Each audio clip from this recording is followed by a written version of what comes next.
नमस्कार। आज है दिन बुधवार, तारीख 8 अप्रैल 2026। आइए नजर डालते हैं आज के मुख्य समाचारों पर। अमेरिका ईरान में 2 हफ्ते का सीजफायर। आरबीआई ने ब्याज दर 5.25% पर बरकरार रखी। 2030 तक $250 अरब का होगा ई कॉमर्स मार्केट। गेल ने ग्रीस की कंपनी से की एलएनजी डील। चुनाव आयोग ने निष्पक्ष और भयमुक्त मतदान के लिए कड़े कदम उठाए। सीजफायर के ऐलान के बाद आज शेयर बाजार में तेजी। आईपीएल में राजस्थान ने मुंबई को 27 रन से हराया। अब खबरें विस्तार से। अमेरिका ईरान में 2 हफ्ते का सीजफायर। 40वें दिन जंग रुकी। अमेरिका और ईरान के बीच 40 दिन से जारी जंग के बाद आखिरकार 2 हफ्ते के सीजफायर पर सहमति बन गई है। समझौते के तहत अमेरिका और इजरायल अपने हमले रोकेंगे। ईरान भी हमले बंद करेगा। इस दौरान होर्मुज स्ट्रेट से तेल, गैस और अन्य जहाजों की सुरक्षित आवाजाही ईरानी सेना की मदद से सुनिश्चित की जाएगी। अब आगे बढ़ते हैं अगली खबर पर। रेपो रेट में बदलाव नहीं, लोन महंगे नहीं होंगे। आरबीआई ने ब्याज दर 5.25% पर बरकरार रखी। नए वित्त वर्ष की पहली मीटिंग में रेपो रेट में बदलाव नहीं किया गया है। इसे 5.25% पर बरकरार रखा है। यानी लोन महंगे नहीं होंगे और आपकी ईएमआई भी नहीं बढ़ेगी। आरबीआई गवर्नर संजय मल्होत्रा ने आज 8 अप्रैल को मॉनेटरी पॉलिसी कमेटी की मीटिंग में लिए फैसलों की जानकारी दी। खबरों में आगे बढ़ते हैं। सीजफायर के बाद भारत की एडवाइजरी। नागरिकों को जल्द से जल्द ईरान छोड़ने की सलाह। दूतावास से हेल्पलाइन नंबर जारी। ईरान में हालात को देखते हुए भारतीय दूतावास ने नागरिकों को तुरंत देश छोड़ने की सलाह दी है। सीजफायर के बावजूद सुरक्षा चिंताओं के चलते यह एडवाइजरी जारी की गई है। दूतावास ने सुरक्षित निकासी के लिए संपर्क बनाए रखने और निर्धारित मार्गों का पालन करने को कहा है। खबरों में आगे बढ़ते हैं एक अच्छी खबर पर। भारत में नहीं होगी गैस की कमी। गेल ने ग्रीस की कंपनी से की एलएनजी डील। सरकारी कंपनी गेल इंडिया लिमिटेड ने Greek shipping company alpha gas के साथ एक अत्याधुनिक एलएनजी कैरियर के लिए लंबी अवधि का चार्टर अग्रीमेंट किया है। यह जहाज दुनिया भर के विभिन्न टर्मिनलों से भारत तक तरल प्राकृतिक गैस एलएनजी लाने में मदद करेगा, जिससे देश की बढ़ती ऊर्जा जरूरतों को पूरा किया जा सके। अब आगे बढ़ते हैं अगली खबर पर। ऑनलाइन शॉपिंग का महाधमाका। 2030 तक $250 अरब का होगा ई कॉमर्स मार्केट। एक ताजा रिपोर्ट के अनुसार भारत का ई कॉमर्स बाजार साल 2030 तक $250 अरब, लगभग 21 लाख करोड़ के आंकड़े को छू लेगा। भारत की युवा आबादी जेन जेड की बदलती पसंद और डिजिटल खरीदारी की आदतें इस ग्रोथ की सबसे बड़ी वजह हैं। 10 से 20 मिनट में सामान डिलीवर करने वाली कंपनियों क्विक कॉमर्स ने बाजार की रफ्तार को कई गुना बढ़ा दिया है।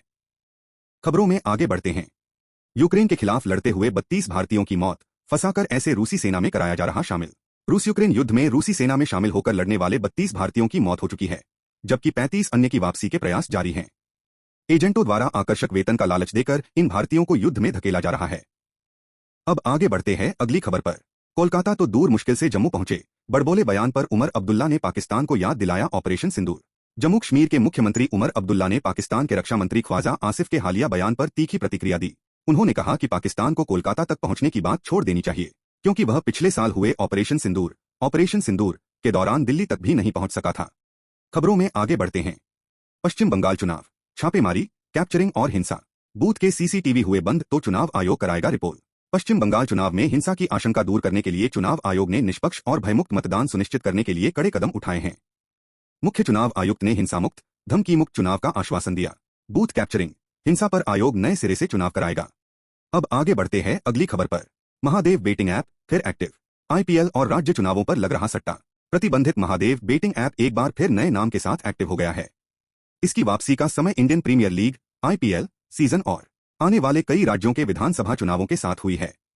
बताया जा रहा है कि पेमेंट के लिए यूपीआई और क्यूआर कोड का इस्तेमाल हो रहा है। इस ऐप के जरिए आईपीएल मैचों और राज्यों के विधानसभा चुनावों पर मोटा सट्टा लगाया जा रहा है।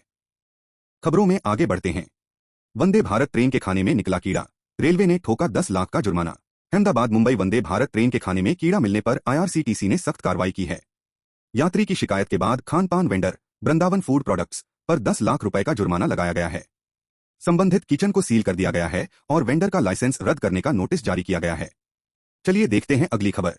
ऋषिकेश में गंगा नदी पर सीप्लेन की सफल ट्रायल लैंडिंग ने उत्तराखंड में पर्यटन के नए रास्ते खोल दिए हैं। 19 सीटों वाले इस विमान ने सुरक्षित उड़ान और लैंडिंग कर अपनी तकनीकी क्षमता साबित की है। ट्रायल के दौरान सीप्लेन ने 2 बार सफलतापूर्वक उड़ान भरी, जिससे इसकी तकनीकी दक्षता साबित हुई। अब आगे बढ़ते हैं अगली खबर पर। मुंबई एटीएस का बड़ा खुलासा। जैश संदिग्धों को गेमिंग ऐप से मिल रही थी ट्रेनिंग। टॉय कार बम की साजिश। मुंबई और ठाणे से गिरफ्तार जैश ए मोहम्मद के 2 संदिग्धों से पूछताछ में खुलासा हुआ है कि उन्हें ऑनलाइन गेमिंग ऐप और एन्क्रिप्टेड प्लेटफॉर्म के जरिए कट्टरपंथ की ओर धकेला गया। जांच में टॉय कार बम से हमले की साजिश और दिल्ली मुंबई जैसे शहरों को निशाना बनाने की बात सामने आई है। अगर आपने अभी तक हमारे चैनल को सब्सक्राइब नहीं किया है तो कृपया सब्सक्राइब करें। आइए देखते हैं अगली खबर। पश्चिम बंगाल विधानसभा चुनाव से पहले वोटर लिस्ट से नाम कटने पर टीएमसी के एक प्रतिनिधिमंडल ने चुनाव आयोग से मुलाकात की। सांसद डेरेक ओब्रायन ने दावा किया कि मुलाकात के दौरान मुख्य चुनाव आयुक्त ज्ञानेश कुमार ने सांसदों को गेट लॉस्ट कहा। सांसदों ने आयोग के रवैये पर सवाल उठाए हैं। वहीं चुनाव आयोग ने निष्पक्ष और भयमुक्त चुनाव कराने की बात कही है। अगली खबर बिहार से। इंडो नेपाल बॉर्डर पर फर्जी आधार बनाने का खेल, घुसपैठियों के बना रहे थे दस्तावेज। भारत नेपाल सीमा से सटे बिहार के किशनगंज और अररिया जिले में पुलिस की बड़ी कार्रवाई देखने को मिली है। पुलिस ने दोनों जिले में फर्जी आधार कार्ड बनाने वाले सेंटर भंडाफोड़ किया है। यहां पैसे लेकर अवैध तरीके से आधार कार्ड सहित तमाम दस्तावेज बनाए जा रहे थे, ताकि बांग्लादेशी घुसपैठिए भी सरकारी योजनाओं का लाभ उठा सकें। अब आगे बढ़ते हैं शेयर बाजार की खबर पर। अमेरिका और ईरान के बीच 2 हफ्ते के सीजफायर के ऐलान के बाद आज शेयर बाजार में तेजी है।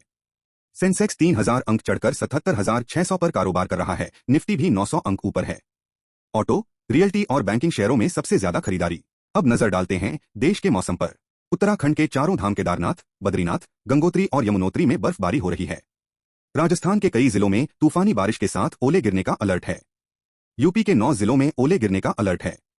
मध्य प्रदेश के 18 जिलों में बारिश का अलर्ट जारी किया है। अब देखते हैं खबरें खेल जगत की। राजस्थान की आईपीएल में लगातार तीसरी जीत। मुंबई को 27 रन से हराया। जायसवाल ने नाबाद 77 रन बनाए। गुवाहाटी में बारिश के कारण मैच 11 से 11 ओवर का कर दिया गया था।